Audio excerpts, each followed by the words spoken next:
What's up, everybody? Welcome to another director ranking video where I rank every film by a certain director. I have done other director ranking videos in the past, such as Todd Phillips, Kevin Smith, and Stanley Kubrick, along with others. Go check those out if you haven't already. But today I will be ranking all seven of Alexander Payne's films. Yes.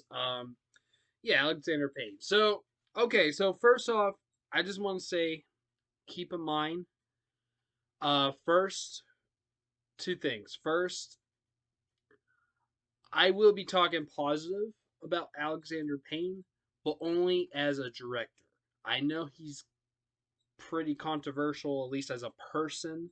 Uh, like there are some rumors and whatnot about him. That are probably true.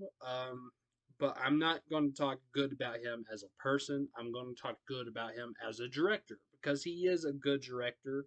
Um, honestly, I didn't even know anything about that stuff about him until I was about to do this ranking and I saw that on his Wikipedia page. Um, and I'm like, ooh. And I'm like, well, should I still do this ranking? And I'm like, yeah, I will. Because he's a great director. He really is. So just keep that in mind. I will be talking positive about him as a director, not as a person. I'm not going to talk about him as a person. I don't like him as a person, but I do like him as a director. So just keep that in mind. And I might do rankings to other controversial directors as well, like people like Woody Allen, Roman Polanski, Lars von Trier, Bryan Singer, maybe. I might do rankings for them, but I will be talking about their work, not about them themselves. So just keep that in mind. And also also keep this in mind. This is my personal opinions. Like for example, my least favorite might be your favorite, and my favorite might be your least favorite. So it's all my opinion.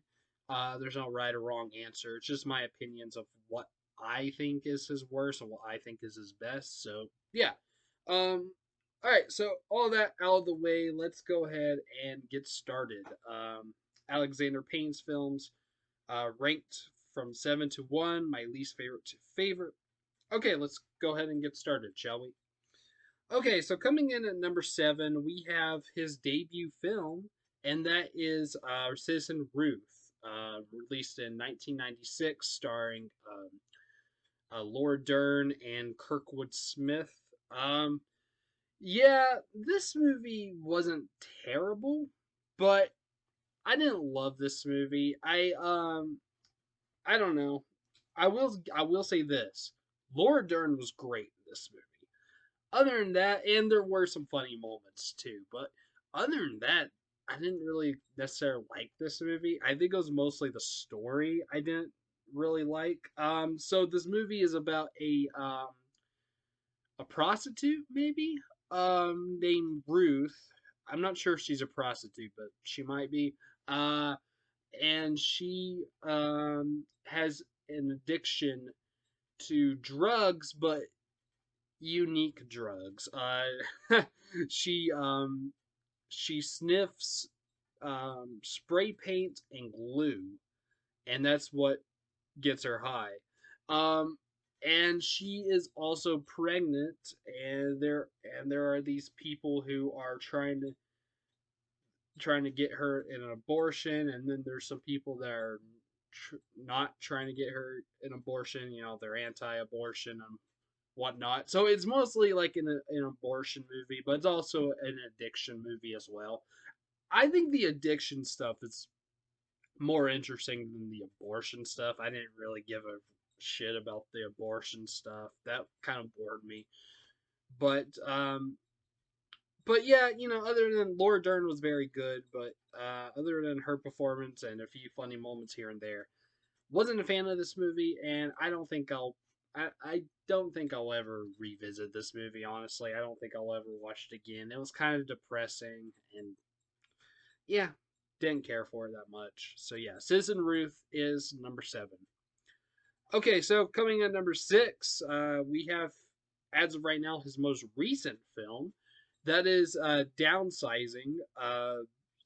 Came out in 2017, and it stars Matt Damon, Kristen Wiig, and Christoph Waltz, and Hong Chow as well. Um, yeah, this movie now, a lot of people would probably put this as their least favorite, and I kind of get it in some ways. I didn't think this movie was terrible. Like most people were saying that this was a bad movie. It's not a good movie, but I will say that this movie was almost good, actually. Um, it started out actually pretty good, believe it or not. Like the first half of the movie was actually pretty good, and then the second half just went in a weird direction, and I didn't like it. I didn't like the second half of the film, but the first half was actually pretty good.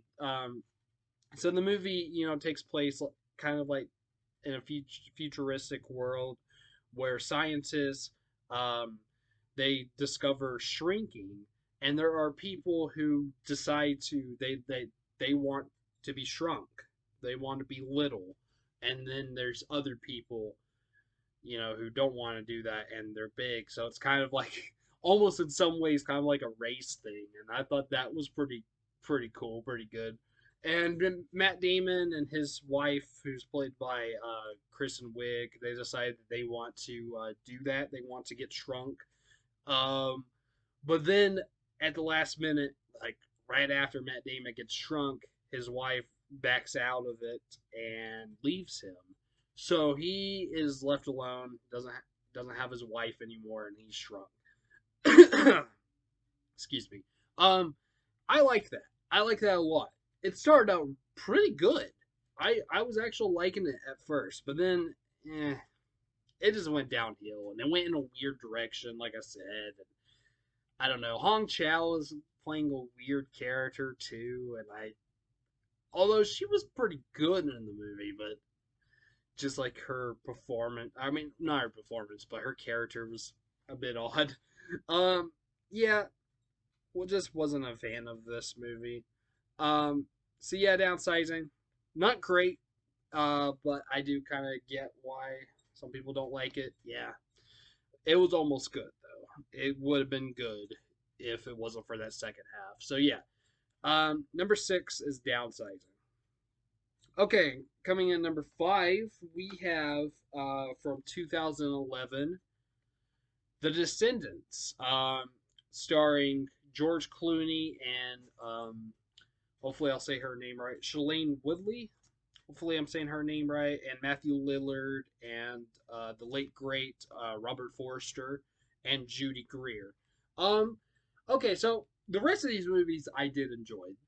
The Descendants was pretty good. I liked it. I didn't love it, but I enjoyed it for the most part for what it was. This is a comedy drama, and it works pretty well as both actually. Like there's some really good dramatic moments in this movie, and there's some really good funny moments as well. Um, like it's kind of depressing as well, kind of like Sis and Ruth. This movie is pretty depressing. Like Alexander Payne's actually pretty good at making like depressing stories into comedy movies. Like he's actually really good at that. And This movie is about this guy played by George Clooney who loses his wife, or is about to lose his wife. She's in the hospital dying, and he has two daughters. And one his oldest daughter, played by Shailene Woodley, tells him that his wife, their mom, before she died, was actually seeing another man. Um, yeah, so basically cheating on him, and they go and find out who this guy is. That's all I'll say without spoiling. But yeah, it's pretty good. It's a really good movie. George Clooney is great. Shailene Woodley's really good as well, and everyone else. It's good. It's got some funny moments.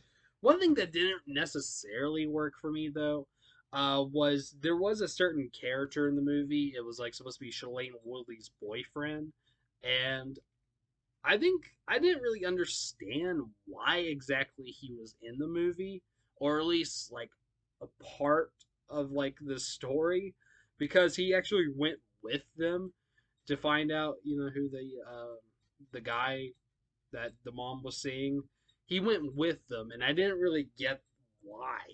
Um, Maybe just for comedic effect, I guess, as a comic relief, but still, and he was kind of funny, but still, I didn't really understand that. Like they could have just had him of one scene, but he's like throughout the movie, and that I don't know, that was kind of weird. But other than that, I think that might have been my only complaint with the movie.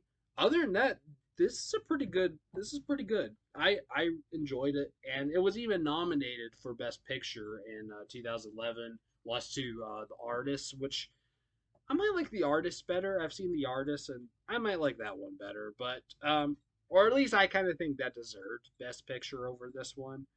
However, Hugo, I think, probably should have won that year. But yeah.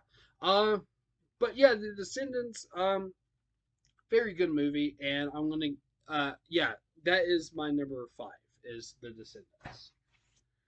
Okay, coming in at number four, we have a movie from 2002, and that is About Schmidt, starring Jack Nicholson, of course, and along with Hope Davis and shit, what's her name? Kathy Bates. Yeah, Um, and this is another movie. It actually kind of has in some ways a similar plot to The Descendants. Jack Nicholson in this movie, his wife dies. Yeah, very similar.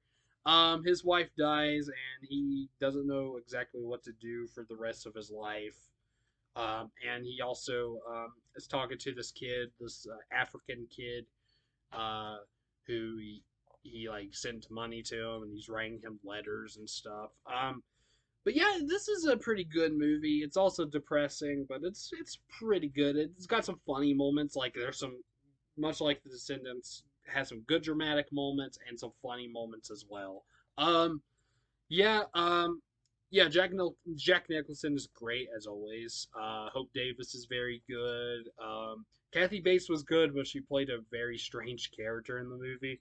Um, yeah, yeah, this is a good movie. I enjoy it, and yeah, um, I wouldn't say, I mean, oh, it's my number four. I like my three others better. I just realized I just, instead of Nebraska, I accidentally pulled out Neighbors, and that's not a Alexander Payne film. So just give me a minute. Okay, I pulled out the wrong movie. My mistake.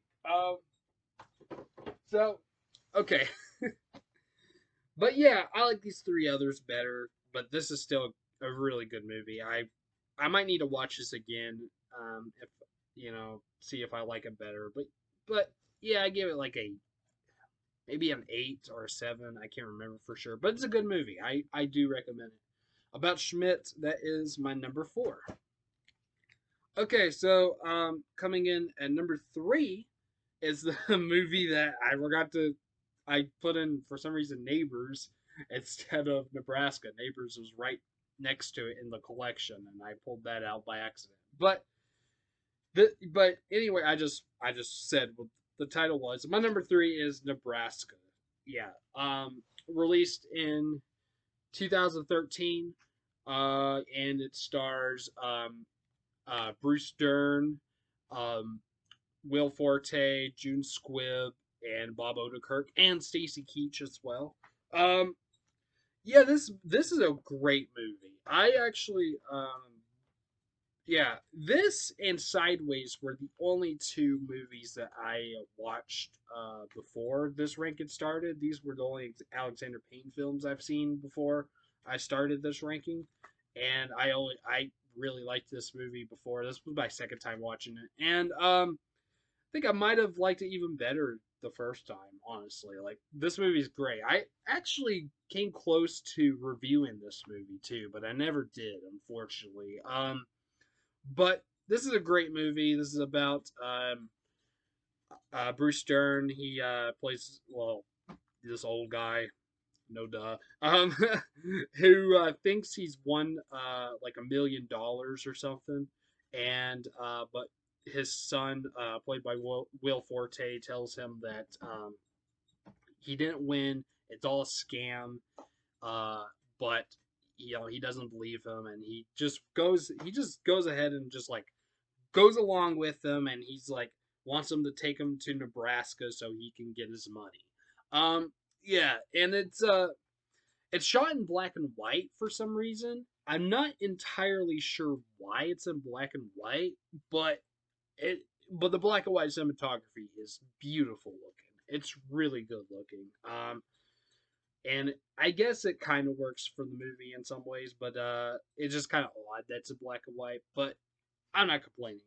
You know, I like the black and white cinematography. So yeah, yeah, all the performances are great. Bruce Dern is fantastic and funny in this movie. Same with June Squibb. She is awesome and hilarious in this movie. Probably the funniest character in the movie. And what's really funny is that yeah, Bruce Dern and June Squibb, which June Squibb plays Bruce Dern's wife, and she also played Jack Nicholson's wife in About Schmidt, actually too. But yeah, they are actually the comedic. They're the comic reliefs in this movie.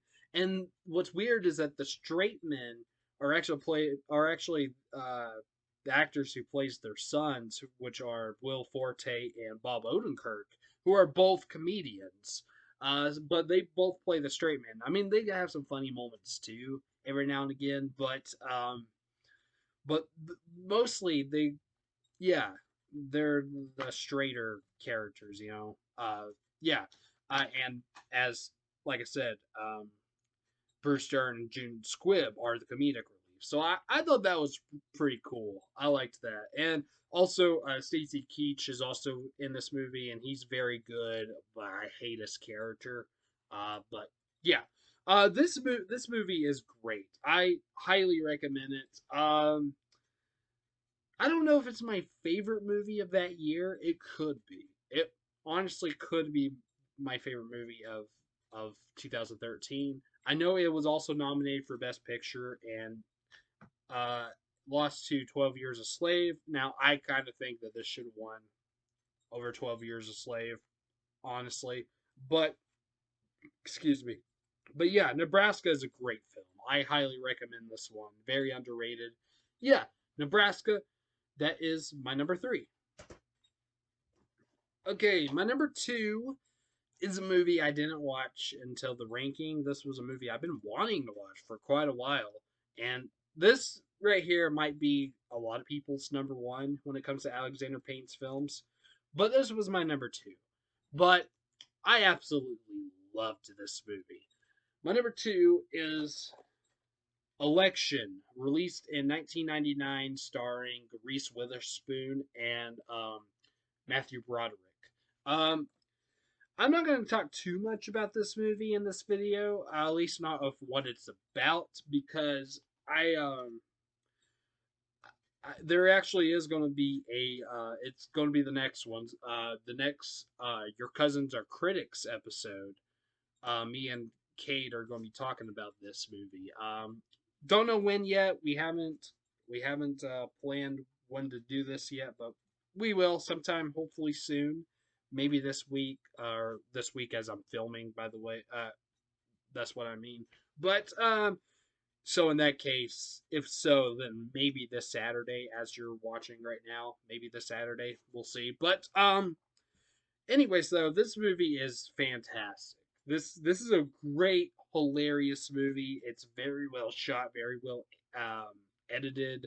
The performances are all great, especially from Reese Witherspoon. Like she actually kind of surprised me in this movie. I was never a big Reese Witherspoon fan, but she was really good in this movie. And same with Matthew Broderick, and might be his best performance if I'm going to be honest.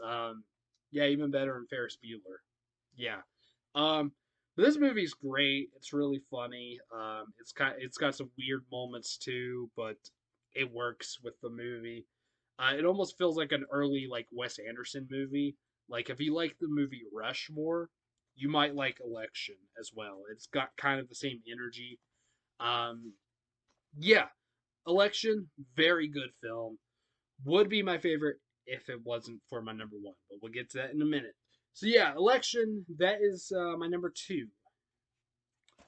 and would be my number one if it wasn't for this movie. And if you've been keeping track, you should know what it is by now. My number one favorite Alexander Payne film is Sideways, released in 2004, starring Paul Giamatti, Thomas Hayne Church, Virginia Madsen, and Sandra Oh. Yeah, I did a review on this movie. Check that out. I love this movie so much. Like every time I watch it, I just love it even more and more. This is just a great. This is a fantastic film. This is an amazing film, and this was also nominated for Best Picture, and it lost to Million Dollar Baby, which don't get me wrong, is a good movie, but I think this is better, and it should have won Best Picture. I love this movie. In fact, I think yeah, this is my favorite movie of 2004. It's great. Paul Giamatti steals the show. Unfortunately, he wasn't nominated for Best Actor. I don't know why. But Thomas Hayden Church and Virginia Madsen were nominated for Best Supporting Actor and Actress, so that's good. They were both fantastic as well. And I also love Virginia Madsen. I just want to say that. But although she was better in Candyman, but she's great in this movie too. Um, yeah, this is a great movie. Paul Giamatti and Thomas Hayden Church have awesome chemistry, and he also Paul Giamatti has really good chemistry with Regina Madsen as well. Um, just a really good movie, really good story about these two guys, these two best friends who are one of them's getting married and they're going wine testing and whatnot. And Paul Giamatti is like really depressed because he's not over his divorce from like a year ago. And yeah, it's a really good movie. It got some good.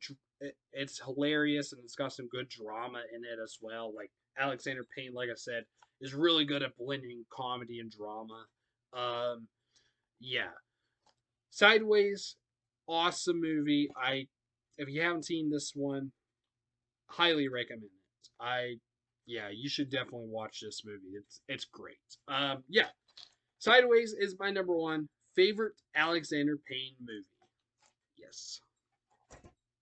All right, there we go. There is my ranking for all of Alexander Payne's films. And he should be having a new movie out this year, but I just went ahead and just wanted to do this ranking anyways. But I've heard that he's supposed to have a new movie out this year. I forgot the name of it, but Paul Giamatti's supposed to be in it as well. So I'm looking forward to that. But yeah, anyways, there we go. So in the comments, if you've seen all of his films, give me a ranking of all of his films. And if you haven't seen them all, that's fine. Just say what your favorite and least favorite Alexander Payne films are. Okay, so all right. So please like, subscribe, comment, and hit the bell. And I'll see you later. All right. Peace.